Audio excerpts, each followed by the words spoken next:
Well, our next guest spent 2.5 years as the president's executive assistant until she was fired due to some off the record comments she made at a dinner with the press. She has now written a new book called Off the Record: My Dream Job at the White House and How I Lost It and What I Learned. Madeleine Westerhout. Madeleine, welcome to the show.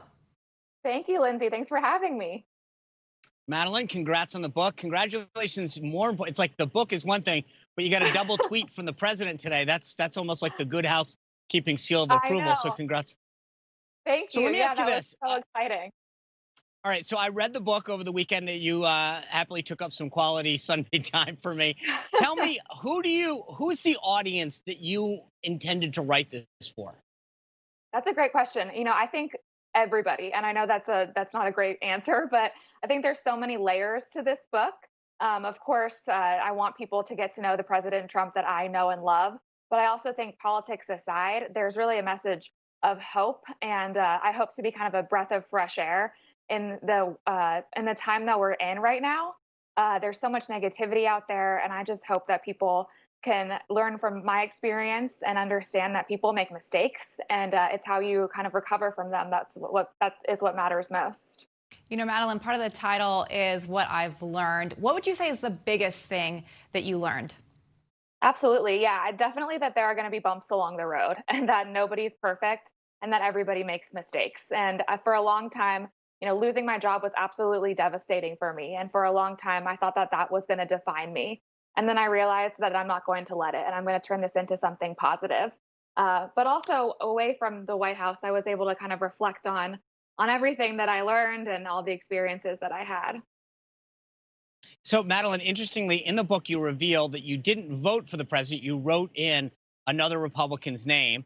Number Yes. one, will you tell me who that is? Number two, you said something in the book you write. So there it is. I know that he may not like this, but I'm trying to be honest about it. So have you spoken to him since and told him that?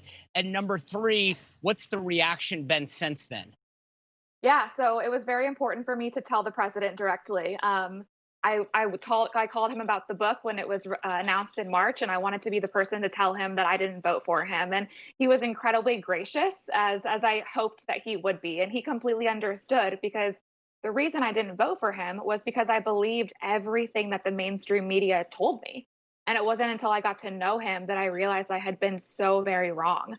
Um, so I think he said he hopes it'll play well, and so I hope it'll play well too, and that people will see that there's definitely two sides to him. And will you be voting for him this time around? 100%. I cannot wait to cast my vote for him on November 3rd. I will be out there holding signs, knocking on doors, and really looking forward to it. You know, something I thought was interesting that you wrote about in the book a lot, Madeleine, was gender bias. But you also are pretty open about criticism that you received from someone like Sarah Sanders, even the president of time, that you were curt with people or maybe a little bit short. How do you balance those juxtapositions? Yeah, I think, I was in a position that was very, very close to a lot of power. And I got wrapped up in that. And that is something that I was able to reflect on once I left. And, one time I write about in the book, one time the president actually called me out for how I treated people. And so that is something I will never forget. But he was definitely the first one to call people out if they weren't treating others with respect and kindness. And so looking back, I think I would do some things differently. But I had one job, which was to protect the president. And now I know that I could have done that with a little bit more kindness and graciousness. Madeline, you write about certain people that may have taken advantage of the president's generosity, especially with his time. In one case in particular, you write about the fact that you were out to dinner with your boyfriend. Lindsey Graham called you and said, I'm in a car with Ted Cruz and Ben Sass. We're on our way to the White House. You kind of are like, what? And you rush back to the Yeah. White House to get him in. You're very clear that, hey, look, the president was about, in the middle of a family dinner. You definitely intimate that Lindsey Graham took advantage of the president's kindness. Who else took advantage of the president's kindness like that? Um, I think one of the things that people don't realize about the president is how gracious he actually is. And so he says to people all the time on the phone, come see me, come to the Oval Office. And there are some people that understand that that's just kind of a nicety. And then there are some people that definitely take advantage of that invitation and are showing up over and over and over again. But I won't go into specifics of who exactly I'm talking about. I'll leave that to the reader to guess. But okay, so as a reader, I walked away thinking to myself, Lindsey Graham definitely took advantage of the situation. Is that an accurate read? Because you write about one instance in which they have a conversation. The next thing you know, Lindsey Graham's staff is calling you saying, "Hey, we're playing golf with the president," and you were like, "That's not how the conversation went." Do you think that Lindsey Graham definitely took advantage of the president's kindness and generosity when it came to offers and opportunities like that? I do. Yeah, that's what I saw. I think Lindsey Graham is an incredible supporter of the president.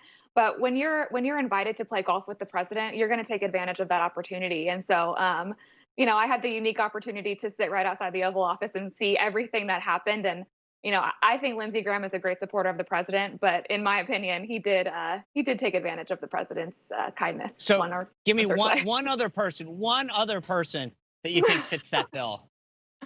Oh, Sean. Let's see. I think there's other members of Congress that take advantage of his time, and but I don't want to reflect on anything negative that I experienced. Okay, is there one thing that you wish people knew about President Trump that they don't know right now? Yeah, I think President Trump is an incredible. His decision making is really, really fascinating. I think people think that he's spontaneous and acts without really thinking, but what I witnessed was someone who makes sure that he sees every single side to the issue and brings in the best and the brightest and makes an informed decision. And so watching his decision making skills was absolutely fascinating. And so I believe the American people should feel at ease knowing that he is our commander in chief. All right. Well, Madeleine, congrats on the book. Thank you so much. I'm so excited about it. Thanks for having me. Newsmax TV is now America's fastest growing cable news channel. We give you the real news you need. So subscribe to our YouTube channel and give us a thumbs up. If you like this video, share it with your friends. Newsmax TV streams live on YouTube for free. Newsmax TV, real news for real people.